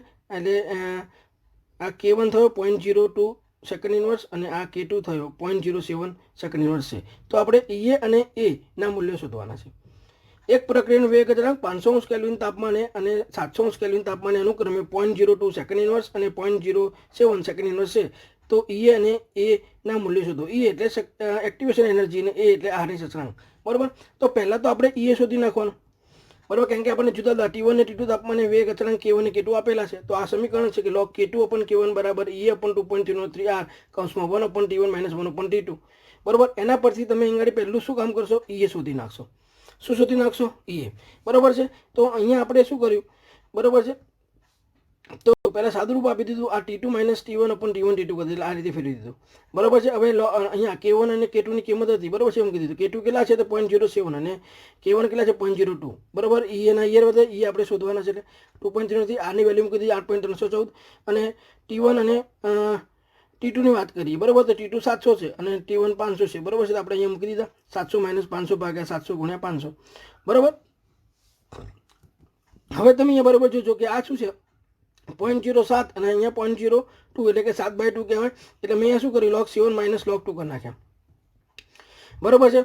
અને અહીંયા આ 700માંથી 500 કાઢે એટલે 200, એટલે E × 200 ભાગ્યા આ બધું નીચે જે છે, બરાબર, એનો ગુણાકાર કર્યો તો મને અહીં ગુણાકાર 6701 499.7 મળ્યો, ઓકે. હવે અહીંયા 7 અને 2નો લખતો આપણને ખબર છે, 7નો 84.8451 અને 2નો 3510, બરાબર. એની બાદબાકી કરી દીધી તો એ મને મળ્યું અહીંયા 0.5441, બરાબર. અને અહીંયા આપણને આ જે સ્ટેપ છે મેં એમને એમ જ રવા દીધું, E × 200 ભાગ્યા 6701 499.7. હવે અહીંયા શું કર્યું, E ને કરતા રાખી અને આ આખું જે પદ હતું, બરાબર છે, એને હું આ બાજુ લઈ આવ્યો અને 200 ભાગી નાખ્યો, બરાબર. એટલે 0.5441 ગુણ્યા આ જે છેદમાં હતું એને અહીંયા ગુણી નાખ્યું, બરાબર. 6701 499.7 ભાગ્યા 200, તો આપણને અહીંયા E મળી જાય. આ બધાનો જવાબ લાવ્યો તો એ કેટલો મળ્યો બરાબર છે. અહીંયા મને એ જે મળ્યો 18,231.42 જૂલ મળી ગયો બરાબર. હવે એ મળી ગયો. હવે આપણે એ શોધવો છે તો ફરીથી આપણે આને સમીકરણ આપણે જાણીએ છીએ કે log k બરાબર log a minus e upon 2.303 RT. હવે log આપણે એ શોધવો છે તો એને કરતા આપણે log a બરાબર શું થયું તો log k વત્તા e upon 2.303 RT બરાબર છે. હવે k જે છે હવે અહીંયા આપણી પાસે k 2 છે બરાબર છે. તો અહીંયાથી તમે અહીંયા 0.02 સેકન્ડ ઇન્વર્સ વાળો k લો તો તાપમાન તમારે કેટલું લેવું પડે એ વખતે 500 બરાબર. એ ધ્યાનમાં રાખવાનું બરાબર છે. T1 તાપમાને K1 અને T2 તાપમાન લેતા હોય તો K2 લેવાના. આમાં એ તમને મળી ગયેલો છે બરાબર છે. તો તમે એ જે છે ગણતરી કરીને પછી શું દેશો કે એમાં કિંમત મૂકીને તો સૂત્ર કયું હતું log k બરાબર log a minus e upon RT. એમાં આપણે log એને કરતા બનાવી દીધો તો log k વત્તા e upon શું થઈ ગયું 2.303 RT. હવે એમાં આપણે કિંમત મૂકી દીધી બરાબર છે. તો જો અહીંયા આ કિંમત મૂકી દીધી મેં અહીંયા બરાબર. આ log અહીંયા k1 ની કિંમત મૂકી દીધી બરાબર છે. એ મળ્યો તો એ મૂકી દીધો. આ 2.303 r ની વેલ્યુ ટી મૂકી દીધા બરાબર છે. હવે આ બધાનો જવાબ લાવ્યો બરાબર છે. તે કેટલો મળ્યો 1.9053 અને અહીંયા log 0.02 છે બરાબર. એને કેવી રીતે જોવાય તો અહીંયા મેં એટલા માટે તમને શીખવાડવા માટે લખ્યું છે 2 × 10⁻². બરાબર છે. એટલે થોડું લંબાયું છે. તો log a બરાબર હવે શું થશે અહીંયા ગુણ્યાકાર છે વત્તા થઈ જશે log 2 વત્તા log 10⁻² બરાબર. એટલે આ જે -2 આગળ લઈ જાય તો log 2 માઇનસ 2 log 10 વત્તા અહીંયા આગળ આપણને જે વેલ્યુ મળી હતી 1.9053 બરાબર. હવે log 2 એટલે 0.3010 અને અહીંયા log 10 બરાબર 1 એટલે -2 બરાબર છે. એમાંથી એટલે -2 માંથી આ 0.3010 કાઢ્યા એટલે -1.6990 વત્તા 1.9053 બરાબર. તો અહીંયા આપણને જવાબ મળ્યો 0.2053 log a બરાબર શું મળ્યું 0.2053. તો અહીંયા એને આપણે a બરાબર શું લખાય તો કે એન્ટી-log ઓફ 0.2053 બરાબર છે. તો એનો જે જવાબ મળશે એ બરાબર શું મળશે 1.604 બરાબર છે. 2 થી ઓછો કે 2 નો log શું થાય 0.3010 તો એનાથી ઓછો બરાબર એટલે કે 1.604 બરાબર. તો આ જે આપણને આ રીતે આની સચલાંક જે છે આપણે શોધી લઈ શકાય બરાબર. તો આ રીતે આપણે અહીંયા આ દાખલા બધા અહીંયા ગણવાના છે બરાબર. હવે એક બીજો એવો દાખલો ગણીએ છીએ. જો આપણે એ શોધતા શીખી ગયા કે શોધતા શીખી ગયા આની સચલાંક એ શોધવાનું શીખી ગયા બરાબર. એટલે આની સમીકરણમાં જેટલા બી અહીંયા પરિબળો ફેક્ટર જે છે બધા આપણે બરાબર શોધી શકાય છે બરાબર. એના પછી આપણે તાપમાન આવે છે એનો પણ એક એવો દાખલો જે છે એ જે આપણે અહીંયા જોવાના છે બરાબર છે. તો અહીંયા તમે જોજો અહીંયા એનું નિપજમાં વિઘટન થાય છે. એક પ્રક્રિયા છે એનું નિપજમાં વિઘટન થાય છે બરાબર છે. એટલે અહીંયા આવું કહેવા માંગે છે બરાબર. અહીંયા આ પ્રોડક્ટ નિપજમાં વિઘટન એમાં 10°C તાપમાને બરાબર. એટલે અહીં ગાડી તાપમાન જે છે 10 આપ્યું છે એટલે કે ટી લઈએ તો કેટલું કહેવાય 10 વત્તા 273 કેલ્વિન આપણે ફેરવી દીધું તો અહીંયા બરાબર 283 અહીંયા તાપમાન છે બરાબર છે. કેલ્વિન તાપમાને કેનું મૂલ્ય આપ્યું છે 4.5 × 10⁻³ કેટલું આપ્યું છે આપણને 4.5 × 10⁻³ છે બરાબર છે. અહીંયા કેનું મૂલ્ય દર્શાવે છે. એ આપણને આપે છે 60 કિલોજૂલ એટલે અહીંયા ગાડી આપણે લખીએ તો અહીં ગાડી 60,000 થઈ ગયો 60,000 જૂલ પ્રતિ મોલ. કયા તાપમાને કેનું મૂલ્ય બરાબર. હવે અહીંયા કયા તાપમાને કેનું મૂલ્ય 1.5 × 10⁻⁴ સેકન્ડ ઇન્વર્સ હશે એટલે આ K2 આપી દીધો પેલો K1 હતો બરાબર છે. હવે તાપમાન માગ્યું છે એટલે કે આ T2 તાપમાન આપણને માગ્યું છે. જો 10°C એટલે T1 તાપમાન થઈ ગયું 283 કેલ્વિન. કેનું મૂલ્ય 4.5 × 10⁻³ એટલે K1 ગણાઈ ગયો બરાબર. એ આપણને અહીંયા 60 કિલોજૂલ એટલે કે 60,000 જૂલ પ્રતિ મોલ થઈ ગયા. હવે કયા તાપમાન એટલે કે T2 શોધવાનો થયો અને કેનું મૂલ્ય એટલે કે K2નું મૂલ્ય આપ્યું છે આપણને 1.5 × 10⁻⁴ સેકન્ડ ઇન્વર્સ બરાબર. તો અહીંયા આપણે સૂત્ર કયું વાપરીશું ખબર છે જાણીતું. હવે તમને ગોખાઈ ગયું હશે કે log K2 upon K1 બરાબર e upon 2.303 r 1 upon T1 minus 1 upon T2. બસ એમાં આપણે કિંમત આ K1 ની K2 ની કિંમત મૂકી દીધી K1 ની કિંમત મૂકી દીધી e મૂકી દીધો બરાબર છે r મૂકી દીધો અને આ T1 અને અહીંયા T2 આપણે ગોતવાનું છે બસ. તો સાદું રૂપ આપણે આપતા જવાનું બીજું કશું કરવાનું નથી બરાબર. આ બધાનું મેં ગુણોત્તર લીધો બરાબર. તો અહીંયા જો 1.5 ને 10⁻⁴ છે અહીંયા જોજો 1.5 × 10⁻⁴ અને અહીંયા શું છે 4.5 × 10⁻³ બધા આનું સાદું રૂપ આપવા જવું બરાબર છે. તો અહીંયા આ રીતે થશે 150/45 થઈ જાય બરાબર. એટલે અહીંયા મને જવાબ મળશે 3.33 બરાબર. એટલે આ log 3.33 મળ્યો એનો log પણ બરાબર. અને આ બધાનું મેં જો લઈ આવ્યો તો અહીં ગાડી 31 33.63 મળ્યું બરાબર, અને કૌંસમાં 1/283 ઓછા 1/T2 થશે એમને એમ જ. બરાબર, આ લોગ આપણને 3.33 મળે તેનો લોગ જોઈ નાખ્યો આપણે. બરાબર છે કે 0.5229, કેમ કે 3નો લોગ આપણને ખબર છે 0.4771, એનાથી ઓબ્વિયસલી વધારે હોય. બરાબર છે, એટલે 0.5229. બરાબર છે, અને આ જે આપણને વેલ્યુ મળી ગઈ હતી. બરાબર, હવે અહીંયા શું કર્યું કે આ તો એમને એમ જ રહેવા દીધા, આને હું નીચે લઈ આવ્યો, બાકી નાખ્યો. બરાબર છે, હે ને. અને અહીંયા શું કર્યું, 1/283 છે એની કિંમત પણ લઈ આવ્યો. બરાબર, તો અહીંયા મને જો આ બંનેનો ભાગાકાર જે છે મને મળી ગયો આ. બરાબર છે, હે ને. અને આ તો આપણી પાસે હતું કે 0.003533 -1/T, એટલે આ તો છે જ. હવે અહીંયા શું કર્યું, 1/T ને મેં આ એક બાજુ રહેવા દીધા અને આને આમ લઈ આવ્યો. તો શું થશે અહીં આગળ? બરાબર છે કે આ જે રકમ આ જે છે 0.003533માંથી આ બાદ થશે. બરાબર છે, 0.000168. બરાબર છે, બાદ થશે એટલે અહીંયાથી આપણને જવાબ આ મળશે. બરાબર, અહીંયા તમે જોશો તો આ રીતે. બરાબર, અહીંયા મેં તમને આ સમજાવ્યું છે અહીંયા. બરાબર, તો કે અહીંયા 1 પછી એટલે 1/T2 બરાબર આ મળી ગયું આપણને, હે ને. 1/T2 બરાબર આમાંથી આ બાદ કરી નાખ્યા. બરાબર, એટલે આપણને આ જવાબ મળી ગયો. બરાબર છે, તો 1/T2 બરાબર 0.003366. તો T2 બરાબર શું થશે, 1/0.003366. બરાબર, એટલે T2 બરાબર આ 1 ભાગ્યા આ કરશો તો અહીંયા કેટલો જવાબ મળશે, 257 કેલ્વિન. બરાબર, તો આ રીતે આપણે તાપમાન જે છે એ પણ શોધી શકીએ છીએ. બરાબર મિત્રો, તો અહીંયા આપણે આ વાત કરી. બરાબર, તો આવા જુદા આપણે અહીંયા દાખલા ગણેલા છે. હજુ એક આપણે એવો દાખલો જોઈ લઈએ, એટલે અહીં ઘડી આ ચેપ્ટરના બધા જ દાખલા મિત્રો પતી જાય છે. બરાબર, અને તમારે ફરી પછી એને જોવાના અને ફરી ચોપડામાં ગણી નાખવાના.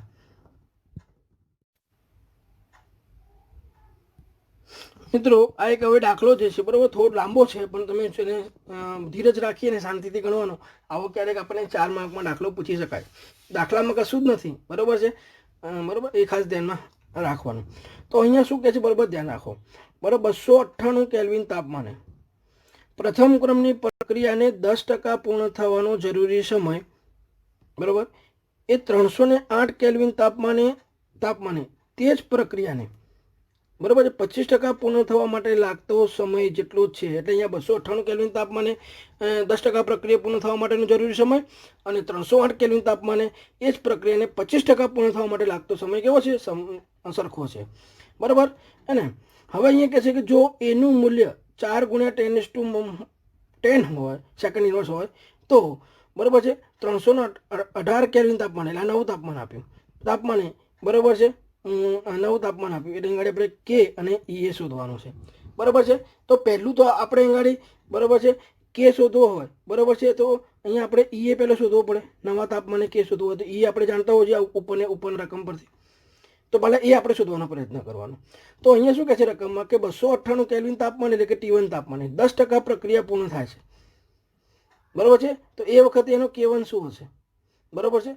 અને 298 કેલ્વિન તાપમાને એટલે કે T2 તાપમાને 25% પ્રક્રિયા પૂર્ણ થવા માટેનો સમય, બરાબર છે, એ તો બંને સરખો છે, એટલે એ વખતે K2.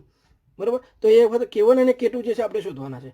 બરાબર, હવે અહીંયા આ જે 10% પ્રક્રિયા પૂર્ણ થાય કે 25% પ્રક્રિયા પૂર્ણ થાય, અને પ્રથમ ક્રમની પ્રક્રિયા કીધી છે. તો આપણને ખબર છે કે પ્રથમ ક્રમની પ્રક્રિયાના વેગ અચળાંક Kનું શોધવાનું સૂત્ર શું છે આપણે, તો K બરાબર 2.303/T log, બરાબર છે, હે ને, શરૂઆતની સાંદ્રતા ભાગ્યા બાકી રહેતા પદાર્થની સાંદ્રતા 8. બરાબર, તો અહીંયા આપણે 10% પ્રક્રિયા પૂર્ણ થાય ત્યારે આપણે K1 સુધી નાખીએ, અને 25% પૂર્ણ થાય ત્યારે K1 સુધી નાખીએ, અને પછી K1 ને K2નો ગુણોત્તર લઈ, બરાબર છે, અને આપણે એ સુધી નાખીશું, અને એ જે એ મળે એનો પછી આપણે નવા તાપમાને, બરાબર છે, K શોધીશું, કેમ કે એ આપણને આપી દીધો છે. તો આ રીતે સ્ટેપ બાય સ્ટેપ આપણે ધીરજ રાખીને દાખલો ગણવાનો છે. દાખલો થોડોક લાંબો છે, બરાબર, એટલે થોડુંક ધ્યાન રાખવાનું. તો આપણે આગળ આપણે શીખ્યા હતા, બરાબર, કે ભાઈ 10% પ્રક્રિયા પૂર્ણ થાય ત્યારે K1. તો માની લો કે આપણે અહીંયા શું કરતા હતા કે શરૂઆતની પ્રારંભિક સાંદ્રતા 100% હોય, તો અહીંયા 10% પ્રક્રિયા પૂર્ણ થાય છે, તો કેટલી બાકી રહી, તો કે 100 - 10 એટલે 9% પ્રક્રિયા બાકી રહી. બરાબર, એટલે અહીંયા R0 આપણને મળી ગયા, RT આપણને મળી ગયા. 10% પ્રક્રિયા પૂર્ણ થયા બાદ બાકી રહેતા પદાર્થની સાંદ્રતા કેટલી છે, 90% આપણને મળી ગઈ. તો R0 RT મળી ગયા. બરાબર, તો હવે K1 બરાબર 2.303/T log, બરાબર છે, R0 પણ RT એટલે કે 100/90. બરાબર છે, હવે અહીંયા આપણે શું કર્યું, તે અહીંયા આ 0 ગયા, બરાબર છે, એટલે મેં સિમ્પલ કરીને શું કર્યું, log 10 - log 9, બરાબર છે, હે ને. તો અહીંયા log 10 બરાબર બને 9નો આપણે log ખબર છે 0.9542, અને જો ના ખબર હોય તો log આપણે શીખવાડી દીધું, 9 એટલે 3નો વર્ગ, તો કે 2 log 3 એટલે કેટલા? તો કે અહીંયા 2 ગુણ્યા 0.47 આ ગુણાકાર કરો તો ખ્યાલ આવી જાય. લોગ ટેબલ ના હોય તો આપણી પાસે ફટાફટ ગણવું હોય તો બરાબર. તો અહીંયા આગળ આપણે આ મળી ગયું. હવે એકમાંથી આ બાદ કરી નાખ્યું આપણને 0.0458 મળી ગઈ કિંમત બરાબર. એટલે અને આ 2.03 વડે એને ગુણી નાખ્યું તો K1 બરાબર 0.1054/t આ એક મળી ગયું આપણને. એવું છે તે 25% પ્રક્રિયા પૂર્ણ થયા બાદ બરાબર છે K2 આપણે શોધી નાખીએ બરાબર છે. તો 25% પ્રક્રિયા પૂર્ણ થાય ત્યારે K2 શોધવું હોય તો કે R0 કેટલા હતા? 100. તેમાંથી 25% પ્રક્રિયા પૂર્ણ થાય તો બાકી કેટલી રહી? 75% બરાબર છે. તો અહીં આગળ RT 75 મળી ગયા. તો એ જ રીતે પછી આપણે આગળ બરાબર છે K2 માટે આપણે વાત કરીએ બરાબર છે. તો અહીંયા આપણે બરાબર છે K2 બરાબર 2.303/t log 100/75 બરાબર છે. અહીંયા આપણે આ કરી દીધું.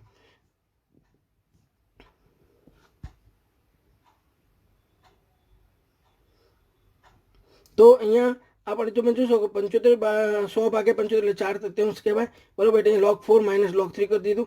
log 4 એટલે 0.6021 અને 3 એટલે 0.4771 એ બેની બાદબાકી કરી એટલે આપણને 0.1250 મળી ગયું બરાબર. એટલે અહીંયા 2.303 જોડે આ 0.1250 ગુણાકાર કર્યો તો K2 આપણને મળી ગયો 0.2878/t બરાબર. હવે આપણે શું કર્યું? આ જે K1 ને K2 મળી ગયા તો અહીંયા આપણે હંમેશા K2 log K2 પણ K1 લખીએ એટલે ગાડી K2/K1 બરાબર અહીંયા આ બંનેનો ગુણોત્તર લીધો 0.8878/t upon 0.1054/t બરાબર. એટલે TT તો સર ગયા ગાડી બરાબર છે. એટલે એ બેનો ગુણોત્તર લીધો તો K2 upon K1 નો ગુણોત્તર કેટલો મળ્યો? 2.7 એટલે કે 2.7321 બરાબર છે. હવે એનો આપણે ઉપયોગ log K2 upon K1 બરાબર E upon 2.303R કૌંસમાં 1/T1 - 1/T2 માં આ કરીશું આપણે બરાબર. અને એના પરથી E શોધશું. E મળી જાય બરાબર છે. એ આપેલું છે તો આપણે K શોધી શકીશું બરાબર. તો હવે આપણે એ રીતે એને આગળ જોઈશું. તો અહીંયા તમે જોશો મિત્રો તો આપણે આ સમીકરણનો ઉપયોગ કરી દીધો બરાબર છે. જાણીતું આપણું સમીકરણ બરાબર છે. અહીંયા log K2 upon K1 બરાબર ડાયરેક્ટ આપણે ગુણોત્તર મળી ગયો તો લઈ લીધો આપણે. E શોધવાનું છે. R વેલ્યુ બરાબર 8.314 મૂકી દીધા. તાપમાન 298 અને 308 બરાબર છે હે ને. તો અહીંયા T2 - T1 કરી દીધું એટલે અહીંયા 10 આવી ગયા અને નીચે 2.303 8.314 298 ગુણ્યા 308 અને અહીં આ જે log 2.7321 હતો એનો log જોઈ નાખ્યો આપણે બરાબર છે. એટલે બેનો બરાબર 27 નો log આપણે જોઈ નાખવાનો 3 અને 2 નો. એટલે પોઈન્ટ આપણને શું મળી ગયો અહીં 43.65 બરાબર છે. અને આ જે બધું જે આવ્યું અને આને અહીંયા ગુણી નાખ્યા અને 10 ભાગી નાખ્યા. આખો પોઈન્ટ જે છે ને આટલા વડે ગુણી નાખો 10 ભાગી નાખ્યા. અહીંયા આ રીતે કરી દીધો તો આપણને સીધો જવાબ મળી ગયો 76709.99 જૂલ પ્રતિ મોલ. એ મળી ગયો. હવે મિત્રો કશું જ નથી, આપણે એ આપણને આપી દીધો છે જુઓ હે ને. આપણી પાસે એ મળી ગયો બરાબર. અહીંયા તમે જોશો તો આપણને એ મળી ગયો છે. એ તમને આપે છે 4 × 10⁻10 સેકન્ડ. તો આપણે K શોધવાનું છે. તો આપણે અહીં આ સિમ્પલ સમીકરણ ઉપયોગ કરી શકીએ. આગળ જોઈ ગયા હતા આપણે કે મેં કીધું કે આ 3 સમીકરણ તમારે યાદ રાખવાના છે. તો આ એક log K બરાબર log A - E upon 2.03RT બરાબર. તો અહીં જો log A તો આપણે આપી દીધો છે બરાબર. E બી તમને મળી ગયેલો છે બરાબર છે. 2. R તમે જાણો છો વાયુ અચળાંક 8.314 અને તમે T તો આપણે અહીં T કેટલો લઈશું? 318 બરાબર. અહીંયા તમારે જે T લેવાનો છે ને એ બરાબર ધ્યાન રાખજો. અહીંયા આપણે રકમમાં શું આપેલું છે, કોઈ ભૂલ ના થતી હોય રકમ લખવામાં એ જરા જોઈ લેવાનું બરાબર. આપણે રકમ જરા જોઈ લઈએ છીએ બરાબર છે. તો હા 308 છે બરાબર છે મિત્રો. એટલે તમારે એ જે છે ખાસ ધ્યાનમાં એ રાખવાનું છે અહીંયા. તો તમે અહીંયા જોશો બરાબર છે. તો અહીંયા આપણે એની વેલ્યુ મૂકી દીધી બરાબર છે. એની વેલ્યુ મૂકી દીધી 2.303 8.314 અને અહીંયા જો કદાચ મને લખવામાં ભૂલ થઈ છે 308 જોઈએ બરાબર છે હે ને. એ જરા ધ્યાન રાખજો થોડું. જવાબ આ મેથડમાં કોઈ ફેર નહીં હતી બરાબર. ખાલી ધ્યાન રાખવાનું લખવામાં કંઈ ભૂલ અહીંયા 308 આવે બરાબર છે. હવે અહીંયા આ બધાનો જવાબ લઈ આવ્યો બરાબર. આ બધાનો જવાબ તો કેટલો મળે મને? 12.5985 બરાબર છે. અને અહીંયા આ log 4 × 10⁻10 છે એનું મેં સાદું આપ્યું log 4 વત્તા બરાબર છે 10 log 10 બરાબર. એટલે અહીંયા 0.47 વત્તા 10 મળ્યું એટલે 10.4771 ઓછા 12.5985 કર્યું તો મને અહીંયા જવાબ મળ્યો -2.1214. હવે માઇનસનું એન્ટીલોગ જોવાય નહીં એટલે K બરાબર એન્ટીલોગ ઓફ -2.1214. તો આપણે તમને શીખવાડ્યું કે અહીંયા માઇનસ જે હોય એમાં એક વધારીને 12 લખી દેવાનું એટલે 12 પોઈન્ટ, હવે એકમાંથી પોઈન્ટ 12 14 બાદ કરો તો અહીંયા આપણને 0.8786 મળે, એટલે 3 12.8786. હવે પોઈન્ટ પહેલાં અહીંયા જે હોય એ 12માં છે તો 10⁻³ લખાય, બરાબર. એટલે અહીંયા 10⁻³ અને 0.8786, એટલે આપણને ખબર છે કે ભાઈ અહીંયા 0.85 0.84 હોય તો 7નો લોગ હોય એટલે 0.84 કરતાં વધારે છે, એટલે સમથિંગ વધારે છે, એટલે 7.3 કે 4 હોય, બરાબર છે 4. તો અહીંયા આપણે લખી શકીએ કે બરાબર શું મળ્યું આપણને 7.5, બરાબર. 7.5 ગુણ્યા 10⁻³ બરાબર. નહીં તો આપણે 0.8786નો એન્ટીલોગ જોવાનો, બરાબર છે. તો આ રીતે આપણે કે શોધી શકીએ, બરાબર છે. એટલે આ મેં તમને મેથડ સમજાવી છે, તમે આ જ રીતે તમારે બરાબર છે ફરી દાખલો જોવાનો અને એનો ઉપયોગ કરીને પ્રેક્ટિસ કરી લેવાની, બરાબર છે. તો અહીંયા આ જે કેમિકલ કાઇનેટિક્સ છે એના આપણે બધા દાખલા અહીંયા જે જરૂરી છે બધા દાખલા તમને અહીંયા સમજાયા છે, બરાબર છે. કોઈ એવો દાખલો હોય ને ના ફાવતો હોય તો મને ટેક્સ્ટબુકનો તે વોટ્સઅપ કરીને મોકલજો. વિદ્યાર્થી મિત્રો, હવે આપણે રાસાયણિક ગતિકીમાં છેલ્લી થિયરી તરફ જઈ રહ્યા છીએ, અને એ જે છે મિત્રો અથડામણ અથવા તો સંઘાત બરાબર છે નો સિદ્ધાંત, બરાબર છે. તો આ થિયરી આપણને પૂછી શકાય 4 માર્કમાં, બરાબર. એટલે એને થિયરિકલ છે પોઈન્ટ ઓફ વ્યૂ, એટલે થોડું સમજવાનો પ્રયત્ન કરજો, બરાબર છે. તો અહીંયા મેં પહેલાં પણ કીધું કે રાસાયણિક પ્રક્રિયા થવા માટે પહેલું તો પ્રક્રિયા ક્રમો વચ્ચે સંઘાત થવો જોઈએ. હવે પ્રક્રિયામાં બરાબર છે ઘણા બધા અણુઓ વચ્ચે સંઘાત થતો હોય છે, પણ દરેક અથડામણ નિપજમાં પરિણામ એવું જરૂરી હોતું નથી, કેમ કે અથડામણ અણુ પાસે અમુક ગતિ ઉર્જા હોવી જોઈએ, અને જરૂરી ગતિ ઉર્જા ધરાવતા અણુ વચ્ચેનું અથડામણ હંમેશા નિપજમાં પરિણામ છે એવું કહી શકાય નહીં, કારણ કે એમની વચ્ચે ઓરિએન્ટેશન જોઈએ, યોગ્ય દિક્વિન્યાસ જોઈએ. એટલે કે અણુ વચ્ચેનો સંઘાત બરાબર છે, એટલે પૂરતી ગતિ ઉર્જા ધરાવતા અણુ વચ્ચેનો સંઘાત યોગ્ય દિક્વિન્યાસ છે, એટલે કે યોગ્ય દિશાએથી થાય, બરાબર છે, ત્યારે જ બરાબર છે સફળ અથડામણ થાય છે, બરાબર. આ સિદ્ધાંતમાં આપણે આ સમજવાનું છે, બરાબર. તો આ સિદ્ધાંત જે છે બરાબર છે એ સૌપ્રથમ બરાબર છે આ અથડામણનો સિદ્ધાંત બરાબર છે એ કોને વિકસાવેલો, તો અહીંયા આપણે ધ્યાન રાખવાનું મેક્સ સ્ટ્રોસ બરાબર છે અને વિલિયમ્સ લુઈ છે, બરાબર છે. આ રાસાયણિક પ્રક્રિયાના અથડામણનો સિદ્ધાંત વિકસાવેલો હતો.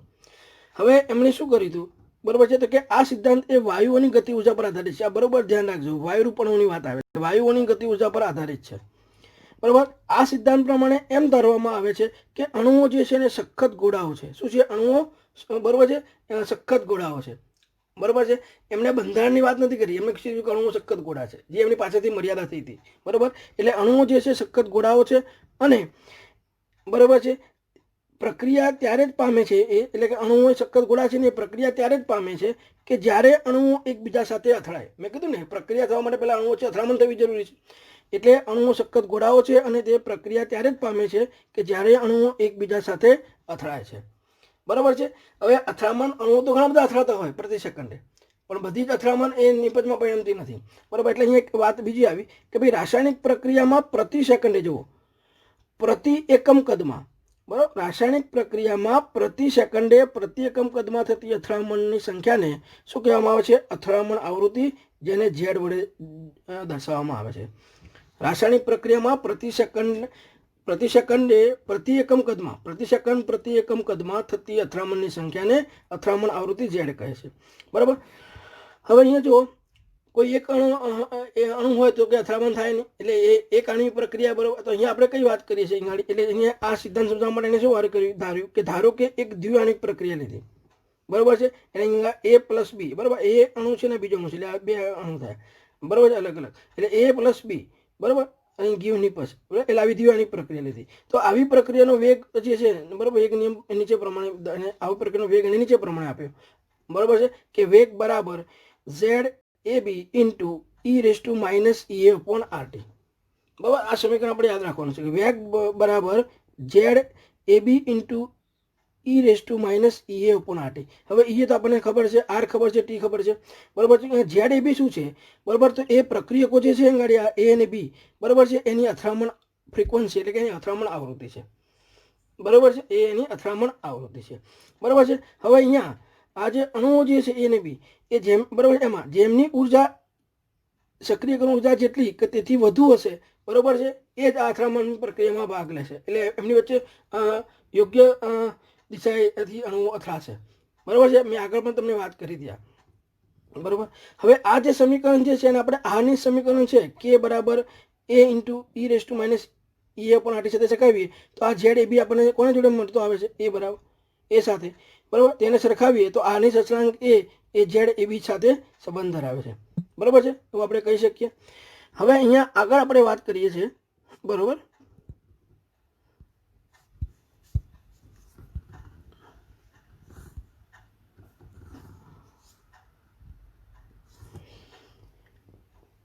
સમીકરણ એક આપણે કીધું, બરાબર છે હે ને.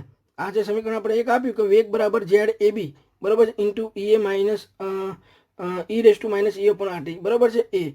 આ જે સમીકરણ એક વડે આપણે અહીંયા જોજો તો કે સાદા અણુ, બરાબર ધ્યાન રાખજો, સાદા અણુ ધરાવતી પ્રક્રિયાના વેગ અચળાંકના મૂલ્યો ચોકસાઈથી નક્કી કરી શકીએ છીએ. પરંતુ જટિલ બરાબર છે અથવા સંકીર્ણ અણુ હોય, બરાબર, તો એમાં નોંધપાત્ર પ્રમાણમાં આપણને વિચલન જોવા મળે છે, બરાબર છે. એમાં નોંધપાત્ર પ્રમાણમાં વિચલન આપણને જોવા મળે છે. એટલે કે અહીંયા જે અણુઓ જે બહુ મોટા હોય, બરાબર છે, જટિલ અણુ હોય તો એમની વચ્ચે જે છે બરાબર યોગ્ય અથડામણ થતી નથી, એનો અર્થ એવો થયો, બરાબર છે. એટલે કે એમની વચ્ચે સ્ટેરિક ઇન્ડેક્સ લાગુ પડે છે, એટલે એમાં એ રિપલ્શન અનુભવતા હશે, આપણે એવું કહી શકીએ, બરાબર. એટલે આનું કારક એને અહીંયા સમજાવ્યું છે કે આનું કારણ એ હોઈ શકે કે બધી જ અથડામણો નિપજમાં પરિણમતી નથી, બરાબર છે. એટલે આ જે સમીકરણ એક છે ફક્ત બરાબર છે સાદા અણુઓ ધરાવતી પ્રક્રિયાના વેગ અચળાંકના મૂલ્યો ચોકસાઈથી નક્કી કરી શકાય સમીકરણ એક વડે, પણ સંકીર્ણ અથવા જટિલ પ્રક્રિયાઓ જે છે, બરાબર છે હે ને, એટલે સંકીર્ણ અથવા જટિલ અણુઓ છે માટે નોંધપાત્ર પ્રમાણમાં વિચલન જોવા મળે છે. એટલે આનું કારણ એમને એ હોઈ શકે કે બધી અથડામણો નિપજમાં પરિણમતી નથી. તો કઈ અથડામણો નિપજમાં પરિણમે છે? તો આપણે એવું કહી શકીએ કે જે અથડામણોમાં અણુઓ બરાબર પૂરતી ગતિ ઉર્જા, વાત કરી હતી પૂરતી ગતિ ઉર્જા સાથે યોગ્ય દિશા અને દિક વિન્યાસ આવે, યોગ્ય દિશામાંથી અથડાય છે ત્યારે જ પ્રક્રિયકો વચ્ચેના બંધ તૂટે છે અને નવા બંધ રચાય છે અને જે નિપજમાં પરિણમે છે. એટલે અણુ વચ્ચે અથડામણ થાય એટલું જરૂર નથી, પણ પૂરતી ગતિ ઉર્જા હોવી જોઈએ અને યોગ્ય દિશાએથી બરાબર અથડાય ત્યારે જ અહીંયા પ્રક્રિયકોના બંધ તૂટશે, નવા બંધ રચાશે અને નિપજ પરિણમશે, બરાબર છે. માટે આવી અથડામણને બરાબર છે આપણે અસરકારક અથવા તો ફ્રુટીફુલ બરાબર છે કોલિઝન કહીએ છીએ, બરાબર છે, ફળદાયી અથડામણ કહીએ છીએ, બરાબર. હવે એને એક યોગ્ય ઉદાહરણથી હું તમને સમજાવું, બરાબર. મેં તમને આગળ H2 + I2 = 2HA વાળી પ્રક્રિયા સમજાવી હતી, બરાબર. એ જ રીતે અહીંયા એક બીજું પણ છે કે બ્રોમોમિથેનમાંથી મિથેનોલની બનાવટમાં બરાબર છે એને આપણે બરાબર છે નીચે પ્રમાણે બરાબર છે એના અણુઓ જે છે એ યોગ્ય દિક વિન્યાસ બનશે, બરાબર છે, અને પ્રક્રિયા થશે, બરાબર. તો એ આપણે અહીંયા વાત કરવાની છે કે મિથેનોલમાં બ્રોમોમિથેનમાંથી મિથેનોલ બને છે, બરાબર. એ આખી પ્રક્રિયાનો આપણે અભ્યાસ આ શરતને આધીન કરીએ તો અહીંયા આવું થશે. જો તો અહીંયા તમે હવે જોશો કે બ્રોમોમિથેન છે, આ બ્રોમોમિથેન બરાબર છે માંથી આ મિથેનોલ બન્યું ગાડી. અહીંયા જે મિથેનોલ બન્યો છે ને એમાં થોડીક ભૂલ છે, અહીંયા હું બંધારણ એનું બરાબર છે આ રીતે બનાવું છું ગાડી, બરાબર છે. તો અહીંયા COH H અને H આ રીતે છે, બરાબર. આપણે એ રીતે સમજવાનું, આપણે SN2 પ્રક્રિયા આગળ તમને સમજાયેલી છે. તો બ્રોમોમિથેનમાંથી મિથેનોલની બનાવટમાં નીચે દર્શાવ્યા પ્રમાણે અણુ દિક વિન્યાસ બને છે, બરાબર છે હે ને. અને એમાં તમે જોશો કે યોગ્ય દિક વિન્યાસ ધરાવતા પ્રક્રિયકના અણુઓ જે છે એ બંધ રચના તરફ જાય છે, બરાબર. જ્યારે અયોગ્ય દિક વિન્યાસ ધરાવતા પ્રક્રિયકના અણુઓ માત્ર અથડાય છે પરંતુ નિપજમાં પરિણમતા નથી. તો તમે અહીંયા જો આ સિમ્પલ છે કે ભાઈ આ બ્રોમોમિથેન જે છે, બરાબર, એમાં બરાબર છે હે ને, એમાંથી જે આપણને અહીંયા આગળ મિથેનોલ મળે છે, બરાબર. એટલે અહીંયા બ્રોમોમિથેન અને OH વચ્ચે અથડામણ થાય છે અને યોગ્ય દિક વિન્યાસ અથડામણ થશે તો આ મિથેનોલ મળશે, બરાબર. તો જો અહીંયા આ આપણે પ્રક્રિયા બતાવી છે કે આ બ્રોમોમિથેન છે અને આ OH છે. હવે એમનો દિક વિન્યાસ તો હવે તમે જોશો કે અહીંયા આ જે OH જે છે એ ફ્રન્ટ સાઈડ સીધું જ આ BR પર એટેક નહીં કરે, કારણ કે આ બી મોટો એની સાઇઝ વધારે છે અને આની પણ સાઇઝ વધારે છે, એટલે એમાં રિપલ્શન થશે. એટલે આ શું કરશે, બેક સાઈડ પરથી એટેક કરે છે, આપણે આગળમાં શીખી ગયા છે, બરાબર. એટલે જો એ OH જે છે આક્રમણ કરતો આયન જે છે, બરાબર છે, એ સીધો જ BR સામે અથડાશે તો એ અયોગ્ય દિક વિન્યાસ થશે, બરાબર છે. એટલે અહીં ગાડી શું થશે, અયોગ્ય દિક વિન્યાસ થવાને કારણે બરાબર છે આપણને બ્રોમોમિથેન જ મળશે, પ્રક્રિયા થશે નહીં, નિપજ મળશે નહીં. પણ યોગ્ય દિક વિન્યાસ એટલે અહીંયા શું છે કે OH જે છે બેક સાઈડથી એટેક કરશે, બરાબર છે. એટલે અહીંયા શું થશે, બરાબર છે કે આપણને ખબર છે બરાબર કે એ વખતે અહીં આ અણુરચના જે સમતરીય થઈ જશે અને OH આ બાજુથી એટેક કરશે એટલે અહીંયા આ નવા બંધ બનતા જશે OH અને કાર્બન વચ્ચે, અને કાર્બન અને BR વચ્ચેના જે જૂના બંધ હતા એ તૂટતા જશે BR વચ્ચેના, અને પછી અમુક સમય જશે બરાબર છે એટલે અહીંયા આ BR જે છૂટો પડી જશે, અને આ જે છે એનું જે અવકાશી ગોઠવણી જે હતી બરાબર છે એ પ્રક્રિયકમાં જે પરમાણુઓની જે અવકાશી ગોઠવણી હતી એ બરાબર અહીંયા નિપજ મળશે ત્યારે એમાં ગોઠવાઈ જશે બરાબર છે, એટલે અહીંયા આ રીતની આ રચના થઈ જશે. એટલે અહીંયા જો અયોગ્ય દિક વિન્યાસ હતો તો નિપજ ના મળે, પણ યોગ્ય દિક વિન્યાસ થયો તો નિપજ આપણને મળે. એટલે અહીંયા કીધું બરાબર કે આ જે સમીકરણ 1 છે એ ફક્ત સાદા અણુઓ ધરાવતી પ્રક્રિયાઓ જે છે એને લાગુ પડે છે, પણ સંકીર્ણ અથવા જટિલ અણુઓ જે છે એના માટે એમાં નોંધપાત્ર પ્રમાણમાં વિચલન જોવા મળે છે. આનું કારણ એ હોઈ શકે કે બધી જ બરાબર અહીં અથડામણો નિપજમાં પરિણમતી નથી. જે અણુઓ પૂરતી ગતિ ઉર્જા સાથે યોગ્ય દિશાએ અથડાય છે બરાબર છે એ જ વખતે પ્રક્રિયક વચ્ચેના બંધ તૂટશે બરાબર છે, અને નવા બંધ રચાશે અને નિપજ મળે છે, જેને આપણે અસરકારક અથડામણ કહીએ છીએ. અને જે આખી વાત આપણે બ્રોમોમિથેનની પર OH નો આપણે એટેક કરી અને મિથેનોલ બનાવ્યો એમાં આપણે સમજાયું. હવે અહીંયા એક બીજી પણ વાત આવી કરી કે બીજો એક પ્રાચલ અંદર ઉમેરવામાં આવ્યો, પેરામીટર્સ, કે અથડામણ માટે એક બીજો પ્રાચલ કયો ઉમેરવામાં આવ્યો બરાબર, તો કે પ્રોબેબિલિટી ફેક્ટર બરાબર છે. એટલે અથડામણ માટે અહીંયા શું કરવામાં આવે, એક બીજો પ્રાચલ અહીંયા ઉમેરવામાં આવ્યો જેને પ્રોબેબિલિટી ફેક્ટર અથવા તો ત્રિવિમ વિન્યાસકારક કહેવામાં આવે છે. એ શું ધ્યાનમાં લે છે તો કે અણુ અથડામણ એકતું અને અણુઓનું યોગ્ય દિશાએ અથડાવવું એ વગેરે એની ગણતરીમાં લે છે બરાબર છે. આથી સમીકરણ એ જે હતું આપણું કે વેગ બરાબર ZAB ઇન્ટુ E⁻A/RT, એમાં આપણે એક આ ફેક્ટર એક પેરામીટર અંદર ઉમેર્યું, કયું કે જે અણુઓનું અથડાવવું અને અથડામણ અણુઓનું યોગ્ય દિશાએ, એટલે કે પહેલું તો અથડામણ થવું અને અણુઓનું યોગ્ય દિશાએ અથડાવવું બરાબર છે, એને ગણતરીમાં લઈએ છીએ. આપણે શું લખ્યું, નવું સૂત્ર શું આવ્યું, વેગ બરાબર P into ZAB into E⁻A/RT. એટલે આ એક આપણે ઇક્વેશન મળ્યું કે આ P શું છે તો એ સંભાવ્યતા ફેક્ટર છે, પ્રોબેબિલિટી ફેક્ટર છે બરાબર છે. આમ અથડામણનો સિદ્ધાંત આપણે જોયું તો એમાં શું મેઇન આવ્યું તો કે સક્રિયકરણ ઉર્જા અને યોગ્ય દિશામાંથી અણુઓનું અથડાવાના સમન્વયથી આપણે અસરકારક અથડામણ જે છે નક્કી થાય છે. એટલે અસરકારક અથડામણ ક્યાંથી નક્કી થાય છે તો કે અણુઓ જે છે બરાબર છે એને એમાં સક્રિયકરણ ઉર્જા એટલે જરૂરી ગતિ ઉર્જા ધરાવતા અણુઓ, એટલે જેમની પાસે E અથવા તેથી વધુ ઉર્જા હશે એવા અણુઓ યોગ્ય દિશાએ અથડાશે બરાબર, ત્યારે અસરકારક અથડામણ થશે અને પ્રક્રિયક વચ્ચેના બંધ તૂટશે, નવા બંધ રચાશે અને નિપજ મળશે બરાબર છે. તો અહીંયા એક આપણે આ વાત કરી. હવે કોઈપણ રાસાયણિક પ્રક્રિયા, આના પછી આપણે એવું કહી શકીએ કે કોઈપણ રાસાયણિક પ્રક્રિયા થઈ હોય તેના માટે તો આમ આપણે આમ અથડામણના સિદ્ધાંત માટે જરૂરી બાબતો નીચે પ્રમાણે તારવી શકીએ બરાબર. આ નીચે પ્રમાણે કે ભાઈ પહેલું તો પ્રક્રિયક અણુ વચ્ચે અથડામણ અથવા સંઘાત થવું આવશ્યક છે. અથડામણ અથવા તો સંઘાત અનુભવતા પ્રક્રિયક અણુઓ પાસે ઓછામાં ઓછી અમુક ગતિ ઉર્જા હોવી જરૂરી છે, E અથવા તેથી વધુ ગતિ ઉર્જા હોવી જરૂરી છે. પ્રક્રિયક અણુઓ વચ્ચેની અથડામણ અથવા સંઘાત યોગ્ય દિશાએ થવી જરૂરી છે બરાબર. આ ત્રણ શરતનું પાલન થાય બરાબર તો જ આપણે એવું કહી શકીએ કે સફળ અથડામણ થાય, અને સફળ અથડામણ અથવા સંઘાત અનુભવતા પ્રક્રિયક જ નિપજમાં ફેરવાય છે બરાબર છે. હે ને, આપણે બધા જે અત્યારે આપણો જન્મ થયો તે બી એક સફળ અથડામણનું પરિણામ છે બરાબર છે, એવું આપણે કહી શકીએ બાયોલોજીની ભાષામાં બરાબર છે. તો આ ખાસ ધ્યાન રાખવાનું કે અથડામણના સિદ્ધાંત માટે જરૂરી બાબતો, તો રાસાયણિક પ્રક્રિયા થવા માટેની જરૂરી એ બાબતો કઈ છે બરાબર છે, કે પ્રક્રિયક અણુ વચ્ચે અથડામણ અથવા સંઘાત થવો જોઈએ, પહેલી શરત. અથડામણ અથવા સંઘાત અનુભવતા પ્રક્રિયક અણુ પાસે ઓછામાં ઓછી અમુક ગતિ ઉર્જા હોવી જોઈએ, અને પ્રક્રિયક અણુ વચ્ચેની અથડામણ અથવા સંઘાત યોગ્ય દિશામાંથી થવો જોઈએ બરાબર છે, અને સફળ અથડામણ અથવા સંઘાત અનુભવતા પ્રક્રિયકો નિપજમાં ફેરવાય છે બરાબર છે. જો આવું ના હોત ને મિત્રો તો અત્યારે આપણે જોઈએ છે કે હવામાનનો ઓક્સિજન અને કાર્બન બરાબર છે પરમાણુ એ સફળ અથડામણ અનુભવતી પ્રક્રિયાઓ કરતા અને કાર્બન સળગી જાત બરાબર છે, અને તો બરાબર છે આપણને જીવન જરૂરિયાત માટે જરૂરી ઓક્સિજન છે એ ના મળે બરાબર છે. બીજું, હવામાનનો નાઇટ્રોજન અને ઓક્સિજન એ બી સંયોજાય બરાબર છે, અને એનો બનતો બરાબર છે, અને વીજળી થતી વારંવાર બરાબર છે, અને વાતાવરણમાં જે અત્યારે 21% ઓક્સિજન મળે છે એ ઓક્સિજનનું પ્રમાણ ઘટી જતું બરાબર છે, અને એને કારણે જીવન શક્ય ના બનતું. એટલે રાસાયણિક પ્રક્રિયા થવા માટે આ જરૂરી શરતોનું પાલન થાય તો જ એ સફળ થતી હોય છે બરાબર છે. પણ આ સિદ્ધાંતમાં ખામી શું હતી, આજે ટ્રોસ્ટ અને વિલિયમ લુઈસે જે વાત કરીએ બરાબર, તો કે એમણે અણુઓને પરમાણુઓને શું સમજાતા, સખત ગોળા કલ્પ્યા હતા. એ વખતેના બંધારણની એમણે રચના બાપની વાત ધ્યાનમાં લીધી નથી બરાબર, આ એમની મર્યાદા હતી બરાબર. તો આ એક અહીંયા આપણે વાત કરી ગયા મિત્રો અથડામણનો સિદ્ધાંત.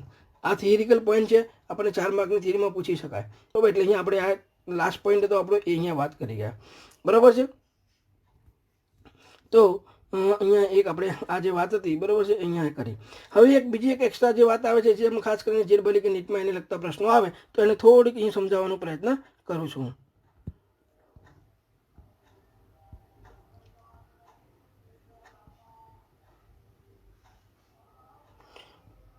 હવે અહીંયા એક પોઈન્ટ આપણે વાત કરીએ કે ભાઈ એક્ટિવેશન કોમ્પ્લેક્સ અને સક્રિયકૃત સંકેતની વાત કરીએ છીએ મિત્રો, બરાબર છે. આ સક્રિયકૃત સંકેત શું છે?